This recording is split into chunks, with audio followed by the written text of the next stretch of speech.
და მე კამპოტი.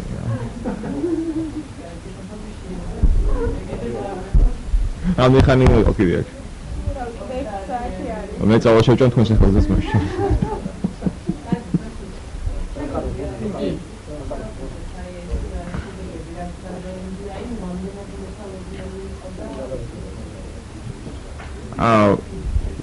აბსოლუტურად მოსალოდნელი იყო ამდენი მიზეზი პირველი არჩევნებს ყოველ არჩევნებს ახლავს ხოლმე ეიფორია რომ ახალი მთავრობა ყველაფერს მალე გადაწყვეტს ეიფორია თქო უნდა გადის ხოლმე საკმაოდ მალე როგორც წესი და მე იმედგაცრუების პერიოდი დგება ასე რომ ეს სრულად ბუნებრივი პროცესია თუმცა არ მოხდა ყველაფერი ისე როგორც უმრავლესობა ელოდა ვინც რომ სწრაფად ყველაფერი დაალაგდებოდა ცხადია გაიზარდა იმათი რიცხვი ვინც მიიჩნევს რომ საქართველოს არც თუ ისე სწორი მიმართულებით მინდის იგივე ხება რა თქმა უნდა კრიმინალსაც ამნისტიის შედეგად ძალიან ბევრი გამოვიდა გარეთ თქვენ ყველა მიცით გადამისა როგორც ჩანს საკადრო ცვლილებები შეეხო საკმაოდ სერიოზულად შინაგან საქმეთა სამინისტროს პერსონალსაც რამდენად სწორი იყო ეს გაკეთება ამას რამდენიმე ხანში ჩვენ თავზე ესე ვთქვათ ვიწვნებთ გავიგებთ და როგორც ჩანს ჯერ კიდევ ესე ვთქვათ ბოლომდე ყველაფერი ვერ დავაგდა და ეს ყველაფერი შედეგია ამისი კვლავ ჩვენ იმყოფებით რაღაცნაირად პოლიტიკური ციებ-ცხელების რეჟიმში და პოლიტიკური ციებ-ცხელების დროს რა თქმა უნდა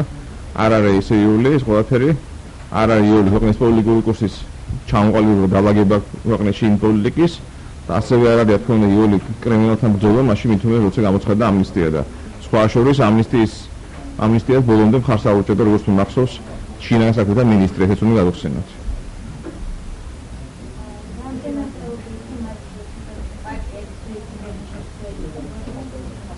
პარტიის რეიტინგი შეცვლილი იქნება, ბუნებრივია დაცემული იქნება ალბათ.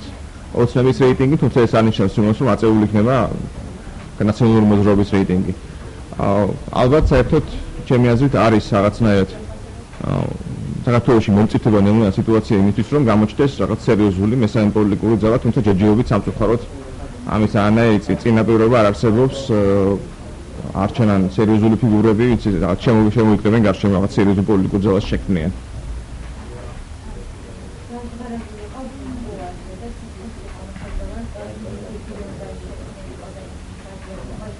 ახლა მე ისე და ისე გამეორდება მე ათვლი გონებულად რომ ესე თქვა მონღოლებმა და მოცეკვავებმა და მსახიობებმა ჩამოაყალიბონ პოლიტიკური ძალები.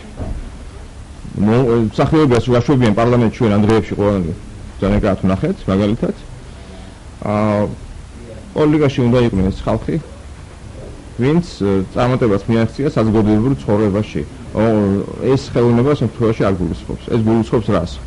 შექმნა წარმატებული ბიზნესი მაგალითად არის წარმატებული იურისტი, არის წარმატებული ეკონომისტი, წარმატებული სოციოლოგი, პოლიტოლოგი და ასე შემდეგ. იმ ხალხს, ვისაც ესმის საზოგადოებრივი ცხოვრება, რა ქმნის პოლიტიკას, აი ეს ხალხი უნდა იყოს ალბათ პოლიტიკაში ჩართული.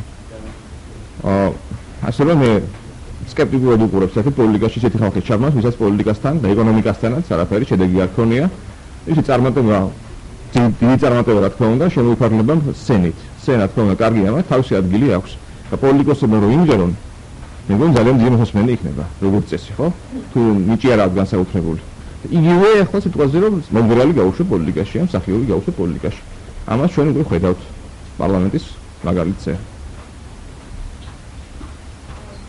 ზამ ყველა თავისაფრ ნაკეთოს. მომღერალი უნდა იყოს სცენაზე, ნორმალური პოლიტიკოსი უნდა იყოს პარლამენტში. ნუ ხანახა ხდება ისე რომ პარლამენტის გარეთ არიან პოლიტიკოსები, პარლამენტში მოხდება ცდილობენ როგორც წესი ჩვენ ვიცით. ერთხელ გამოკლისის გარდა, ვისაც ურჩევნია გარეთ ყოფნა. იქიდან ჩხუბი.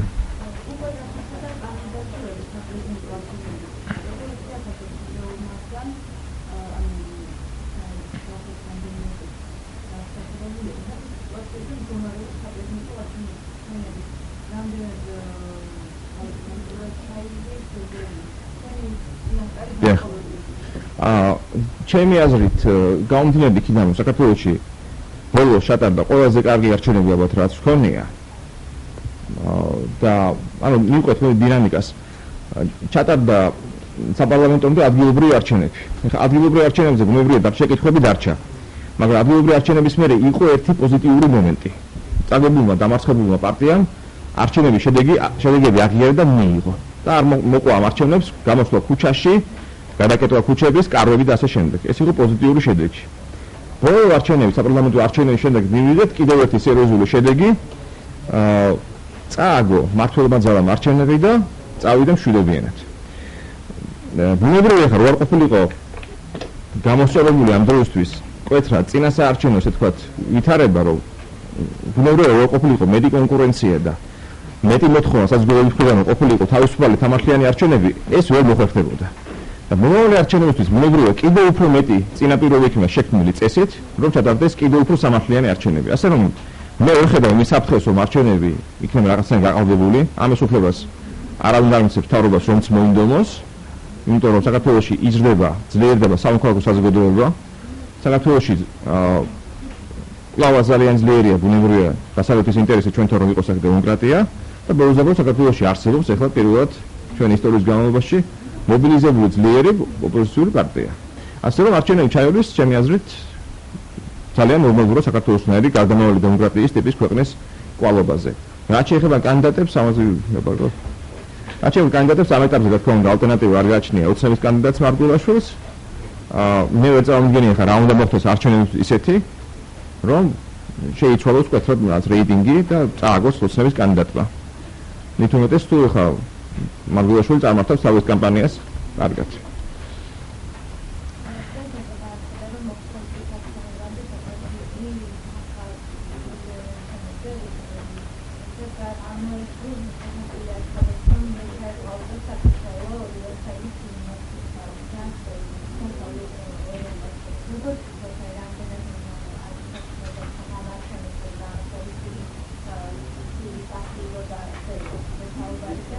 მე გამეორდები ახლა ვინაც ფული არ უნდა ხარჯოს ამ არჩევნებისთვის. ჩემი აზრით ალტერნატივა ამ ეტაპზე არ გააჩნია მარგულაშვილს, რაც უნდა ფული დაიხარჯოს. და საერთოდ მე არჩევნების დროს ფულის ხარჯვას მივესალმები, ერთ რაღაც ცოტა ნახევართხმობრობით ვამბობ ამას. არჩევნების დროს ბევრი ფული ხარჯება და ეს აისახება საბოლოო ჯამში დადებითად ხალხის ჯიბეზე და ეკონომიკაზე. აჰა, დავიდახ.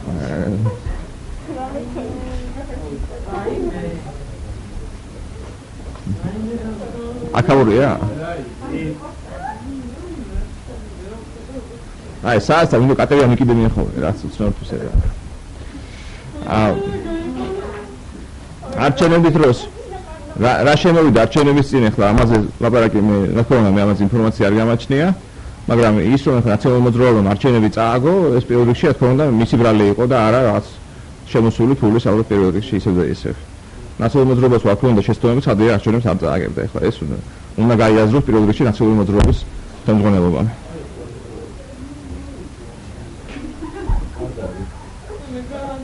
იყოს რა. კატა თავი ხო არა გეშინია.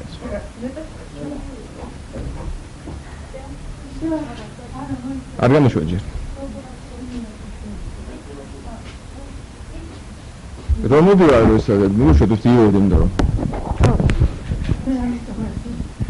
პროკურატურასთან დაკავშირებით კითხავთ, ვინაიდან ბოლო დღეების განმავლობაში საკმაოდ დიდი ხმაური გამოიწვია მთავარი პროკურორის გადაწყვეტილება.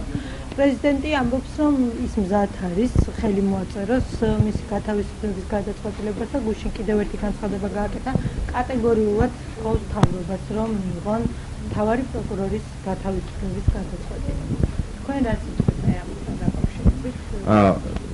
მე ვიტყოდე ისე, თუ პროკურატურა კარგად არ მუშაობს, ეს პირველ რიგში რა თქმა უნდა არის მთავრობის პრობლემა. რა თქმა უნდა პირველში მთავრობის პრობლემაა. თუ სააკაშვილს უნდა რომ მთავრობას ჰქონდეს პრობლემები, იგი როლს ვიცით ჩვენ ოპოზიციაში თვითონ გამოაცხადა, მაშინ უნდა უხარო და შეთქმული ვითარება. როცა ყველაშვილის გადაწყვეტილება რუადონ ვთქვათ, შეკითხვას ბადებს არა, ბედიკოსთან დაკავშირებით. თუ სააკაშვილს გული შეტკივა ქვეყანაზე, რომ პროკურორი არ ვარგა, მაშინ უნდა მოითხოვოს ცხადია. რა თქმა უნდა სააკაშვილი აჩვენებს ყველას რომ აქ ქვეყანაზე გული შეტკივა და ამიტომაც ითხოვს ამას. და ამ სიტუაციაში მომგებიან სიტუაციაში არის სააკაშვილი, იმიტომ რომ თხოვს მთავრობას რომ მოხსნა პროკურორი, რომელიც აშკარად შეკითხვას ბადებს, მთავრობა ვარსეუბნება, შეიძლება ვარსეუბნება სწორედ იმიტომ რომ სააკაშვილი ითხოვს ამას და საბოლოო ჯამში გამოდის რა, რომ არ რჩება თავმდებაზე ის პროკურორი, რომელიც მთავრობის შიგნითაც კი, მართველი გუნდის შიგნითაც კი, ესე ვთქვათ, მხარაჭერით ასაგებლობს. ასე რომ ვითარება სააკაშვილი ცხადია მომგებიან სიტუაციაშია.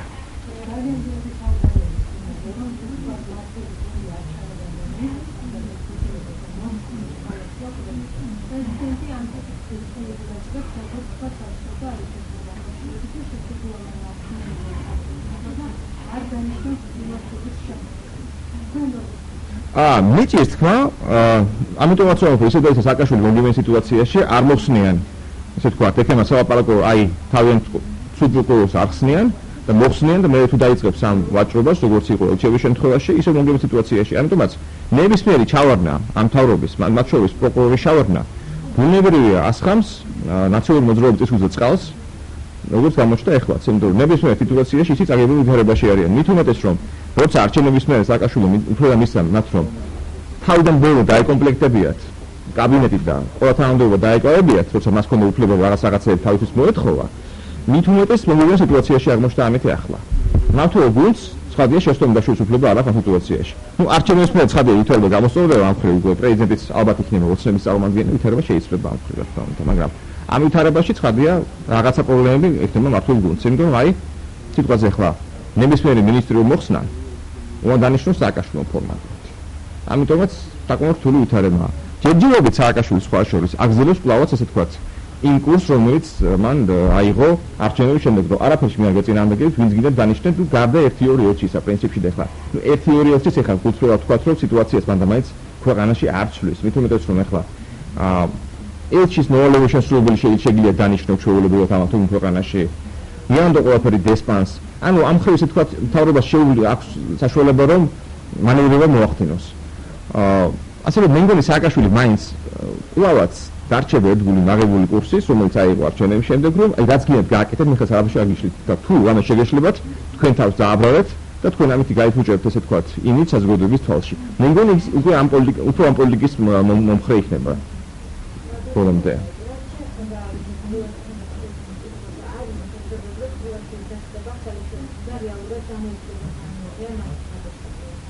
არ ვიცი ხა ნამდვილად ჩინეთ რა ხდება არ ვიცი ის რომ კითხოთ ხო იცით ვისაც ყველაფერი ვინც ის ამხანაში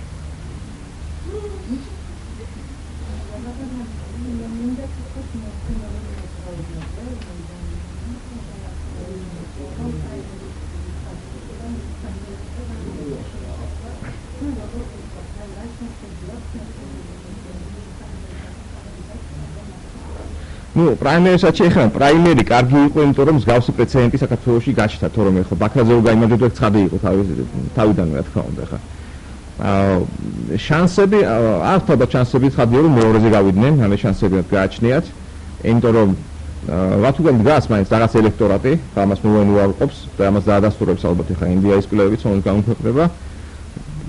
დაახლოებით ჩემი ვარავდობ რომ დაახლოებით 50% მეც მაინც აიღებს მარგულაშვილი ალბათ პირველი ტურში წესით და მეორეზე ალბათ გავა, ალბათ მაინც დაახლოებით 15%-იანი პროცენტი ალბათ გავა ბაქრაძე ჩემი აზრით. მე ალბათ თქვენი გააცილდება. თუმცა მე არ გამოვიცხოვ ძალიან გააქტიურდეს ბურჯანაძე ამ დროისთვის. ჯერჯერობით მისი რეიტინგი დაბალია როგორც მე ვიცი, მაგრამ ნუ დავიწყოთ იმას რომ ბურჯანაძე, გამოცდილი პოლიტიკოსია, დებატების ხარჯზე მას შეუძლია თავის რეიტინგი აწიოს რაღაცნაირად. მაგრამ ამ ეტაპზე ჯერჯერობით ესეთი თქვა სიტუაცია განლაგებაა, რომ პირველი რა თქმა უნდა ოცნება, მეორე ალბათ მაინც ნაციონალური მოძრაობა ბაქრაძე. მithules რომ ბაქრაძე არის ერთ-ერთი იმ პოლიტიკოსთაგანი, ვისი რეიტინგიც გაიზარდა არჩევნების შემდეგ, როგორც ჩვენ ვიცით, გამომდინარე იქიდან, რომ იქცევა ძალიან კონსტრუქციულად პარლამენტში და გამოსვლებში ძალიან თქვა კარგი ტონით ლაპარაკობს. ამაში მე ცუც ვერ ხედავ ვერაფერს, მარგულაშვილი ჯიპას ყოფილი რექტორია და ბაქრაძე ჯიპას ყოფილი სტუდენტია და მე ჯიპას წარმომადგენელი ვარ მეუხსენებ და ასე რომ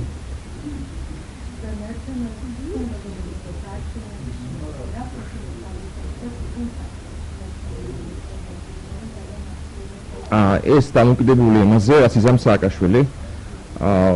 ძალიან რთული საკითხია ამ შემთხვევაში ნაციონალიზმის სააკაშვილი, რადგანაც ერთის მხრივ მას აქვს თავისი რეიტინგი და თავისი ელექტორატი, მიზნიდან დგას ელექტორატი, მაგრამ მეორე მხრივ ალბათ ნაციონალიზმში არის ხალხი მე ფიქრობს, რომ სააკაშვილი ხა მათ ხელს უშლის. ეს მოსაფიქრებელი ეს ამიტომ ეს არის საკმაოდ რთული საკითხი.